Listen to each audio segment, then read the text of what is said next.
Hi, it's Swan here. Welcome to my channel. So today I'm working on a journal page using the design I done with a sample of each of the different brands of acrylic paint I have. So I printed this out, I scanned it in and printed it out using my laser printer that I not long purchased, and it gives, while it's not an issue using your inkjet, this doesn't bleed, have the possibility of bleeding that most inkjets do have. But also note that some laser printers will actually wipe off easy. So if you've got a really rough surface behind the paper and you're really rubbing, yes, it will rub back the heated powder that's in it. Now this particular journal I'm using, I purchased from Riot Store. Now, I think this is the Dina Wakley one. And my issue with these particular journal types is the fact that each page comes away after a while of opening, shutting, opening, shutting, with the weight and the movement on the actual, that particular joint between pages. So I always tape it down, whether it's washi tape or actually masking tape. One or the other will get put down to the surface, so that at later date it won't actually do that. It will possibly, if you've got something over it, paint may do, but the actual joint itself won't show itself through. So I'm using today just a glue stick, but when you're using the glue stick, make sure you get it all gooey on the page. Just a light coating will not hold your paper down. You really need to get it gooey, like a almost jelly type of effect.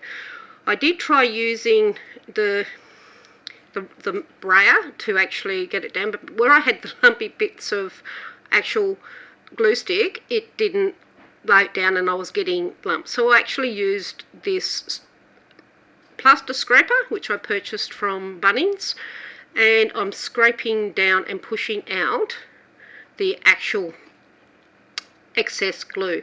And the bonus was that particular corner didn't have enough glue, so I was able to use the product that I took out. I was able to use that to glue that down. So I'm pressing it down, making sure all the edges are down, and a little bit of glue on my hand, so rubbing it together will actually rub it off. So from here, I'm actually going to grab some Posca pen or paint pen. I've got different brands in there, but a lot of it is Posca. So I decided to start with the yellow one and actually just do a framing around the edges. Even though it is opaque, because of the strength of colour behind it, it will poke through. So, and I may not have shaken the paint pen up enough, which is fine. I don't mind translucent paint over the top of other, because it actually shows through.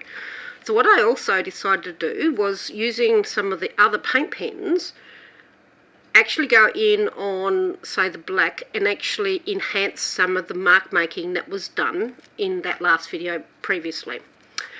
So most pages I like to do a focal point. So the focal point I decided to do today was actually a stamp. Now this is a flower and it is from Visible Image and it is called Creative Chaos. So what I've done is I've grabbed some of the stamps. I've got an offcut of tissue paper and I'm using an acrylic block to stamp it down. As you can see, some of it didn't come down clear. That's because I didn't move it off the actual journal. I was actually stamping on not as flat a surface as I could have done. So I'm having a look, while I'm actually doing this, I'm having a look at what I might want and etc. So I decided to also stamp a couple of the bubble circles on the page, and to actually stamp the flower where I wanted it to go. Now the reason I do this will become very clear shortly, but it is so I know where I'm going to place that particular flower stamp on the tissue when I'm ready to do that. Because I'm actually going to add some unbleached titanium to the area of the actual stamps, so that it actually just, well, allows some of the ink to show through when I place it over. That was where my mind was going with it, but as you see, as I go further, I actually do a lot more hands-free doodling over it. But this does help in knowing where you're going to place your stamp. Either doing a faint stamp like I did, you could actually do the same colour or similar colour to the background, and then with your tissue you know exactly where you had already decided to place your focal point. So here I am painting with the unbleached titanium, getting an idea of what I want where, and I've actually now brought in the little flowers and placing them where I want those. So just a couple of spots just so I know, and just bringing that in also. I'm blocking that back. This is a lot of colour, and the background is actually quite a busy background, so it will be hard to make this stand out without a little bit of help and a little bit of work. So I know I have been very quiet of late, and I haven't done any voiceovers, especially in my 2021 videos, and I've actually got a whole heap of last year's videos that I still haven't completed, and I don't know whether I'll get around to it, as I've been very busy doing challenges.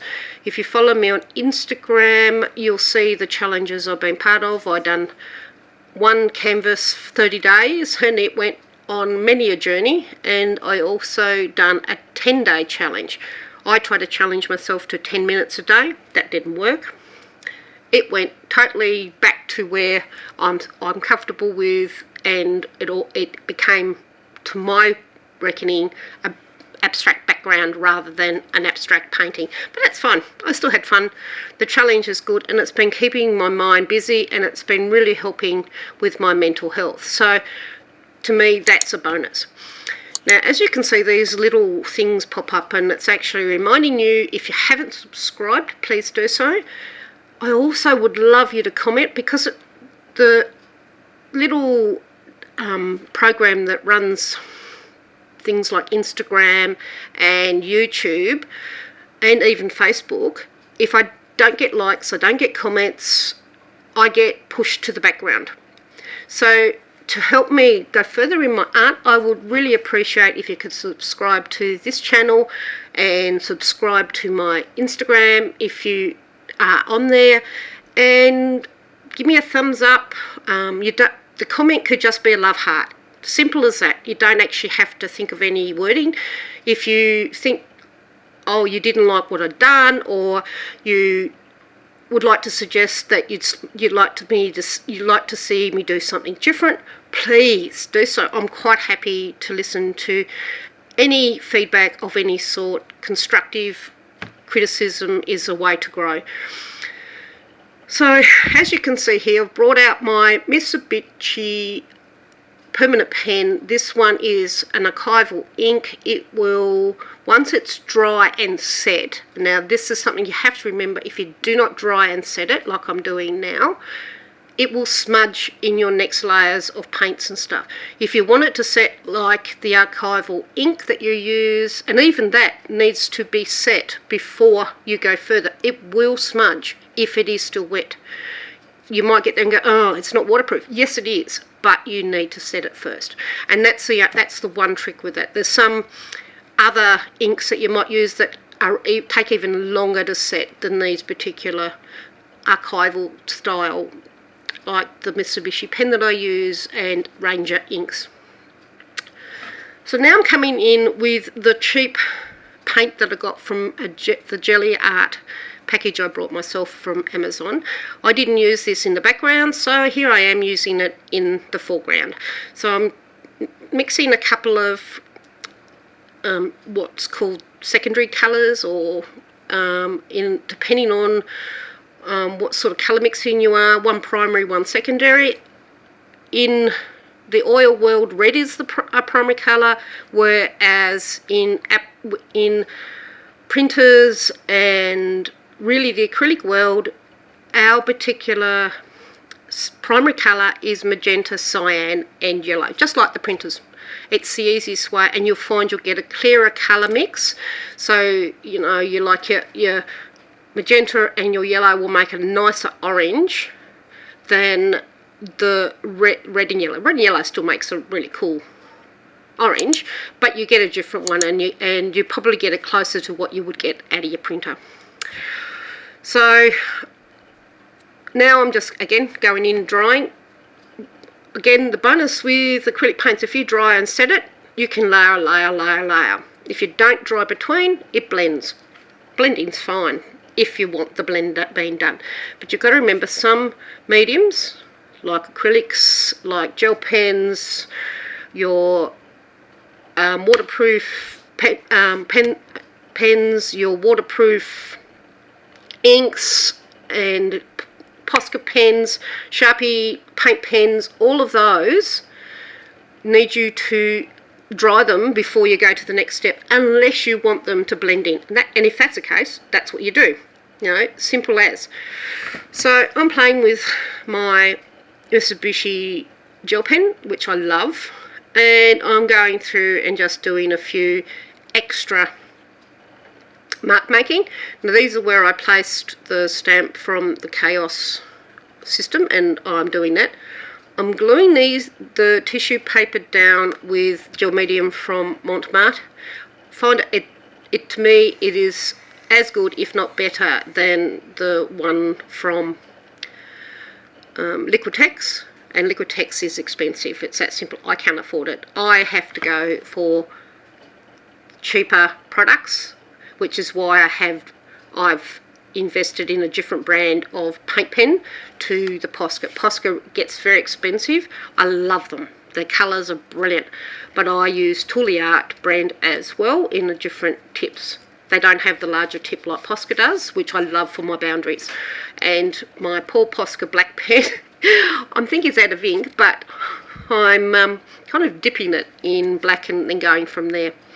But it works and it does what I want to do. So now, because the tissue was not as bright in the inking, I wrote over it again with this Mitsubishi pen just to highlight the wording, and it gives you a little bit of motor practice on doing certain fonts, and means that you can maybe learn to do that on your own.